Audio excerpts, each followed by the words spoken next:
All right, so when you said, hey, look, it's no looking back from that point, what we was on? White? Yeah, well. Green? No, it was green at that time. Green? Okay. And everybody start with green. A couple of my homeboys had went off to school because I was going to Westfield. Okay. And so a couple of niggas had went off to school. And niggas probably don't even know these stories. Like, the niggas I went to school with don't even know they was the ones that really kicked the shit off. They had went off to school, and when one of my boys was out in Alabama. And I used to still sell 3 for 10s even back in school and shit. I used to roll them bitches, Nobody knew how to twist the blunts back then. So I knew how to twist blunts. So I used to twist the blunts, sell 3 for 10s and shit. Mm-hmm. So niggas knew I was selling weed. So when them niggas went to college, they started calling me, hey, G, you can give me 10 pounds. You can give me this, this, and that.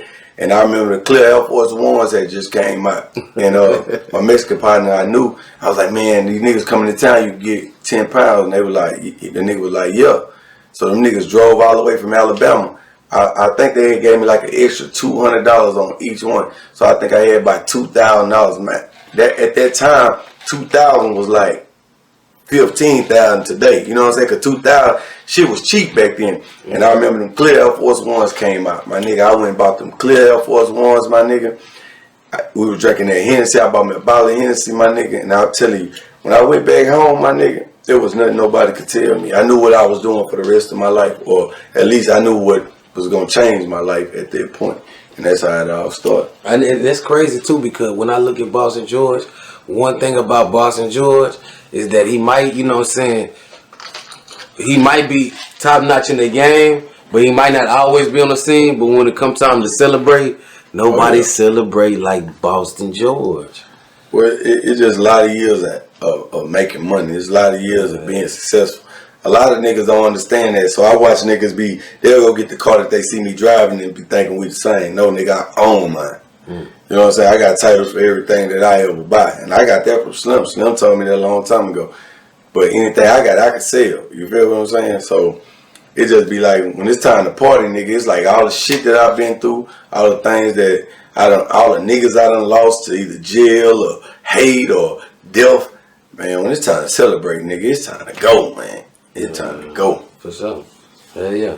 So, okay, so coming up with your boys, right after the green, it was the whatever. Well, see, what separated me, man, is off the dump. I saw what niggas was making right here. When them boys came from Alabama and they did that, and I was making $200, selling here making $25, it didn't even make sense to me. Mm-hmm. So I started calling out to my family. I'm gonna ask my mama, where our family from? You know what I'm saying? I'm trying to go see my family members. You know what I'm saying? Mm-hmm. So I found out at that point my uncle was up in Ohio, and I called him.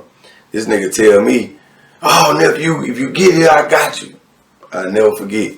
I had a motherfucking a Cadillac DTS, cause I had sold my little Malibu that I had. I put the little money down on the Cadillac DTS. I'm broke as a motherfucker though. I had that bitch on blaze, so that bitch was clean. But I was working at Grocery Supply, man, and I ain't gonna lie, like that was a low point. And my girl had just got what's the check at the beginning of the year? So the stimulus, not the stimulus. The beginning. Everybody.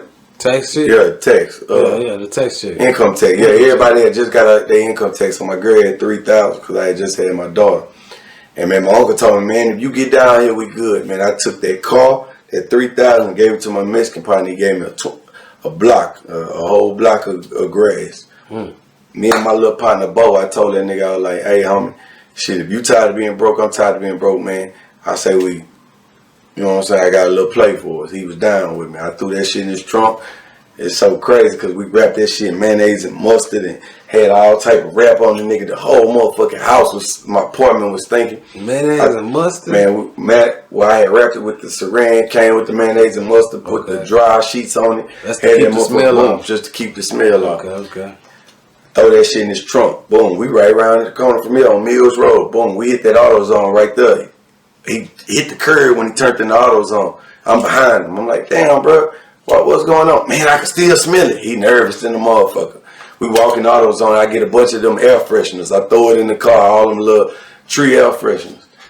I'm like, nigga, you scared? He's like, nah. I'm like, all right, bet. It was a little bitch that I was fucking with in high school.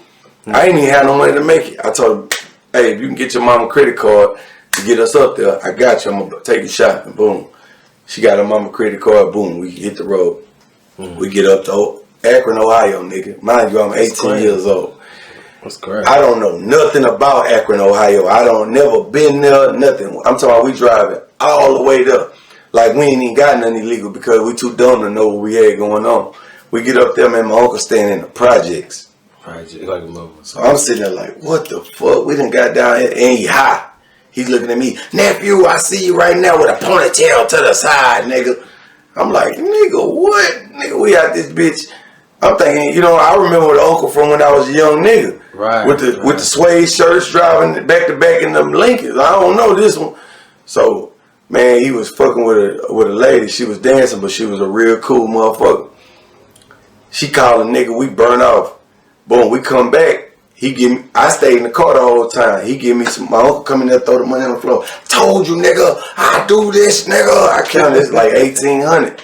And down back that time, the grass was like 800 for the Reggie and shit. But down here was 275. So nigga, you gotta think. Hey, that was a sick down there $500-600 margin. So boom.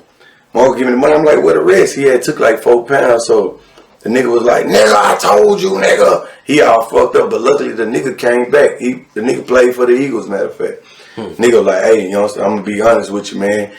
Your uncle a little fucked up. He left this up in the car, man. He traded a little bit of the shit for some whatever. Okay. Luckily, my uncle had already introduced me to a nigga that cut his hair. So I went and lied to the nigga, told the nigga, man, I got like 3 more. And I just 3 more the nigga all the way out. Come to find out, he knew LeBron was raised by some people that wasn't even his real family. You know what I'm saying? But I guess I don't know the real story, but this was like his stepbrother. So when I left Akron with I had the money for the carpet. I had about 6,000 profit and some 28 stack for the Hummer because he had an extended Hummer down there. A nigga sold me the wheels. So I had the wheels. Boom, I get all the way back down here with the wheels, everything. But I got 6,000 cash, nigga, that I never had before in my motherfucking life. Right, at 18, that's what turned you on. And I told, it's too many, like Cheddar the Connect, you know, my nigga Lee. But like, it's too many niggas. These stories, every nigga from this side know, because I was letting them niggas, I was bringing them niggas with me. Like, I bought that fucking mink coat and all this shit. You was bringing them niggas with you on some street. Way up there. You know what I'm saying? Niggas that had never seen past Lincoln Green, Briar Creek.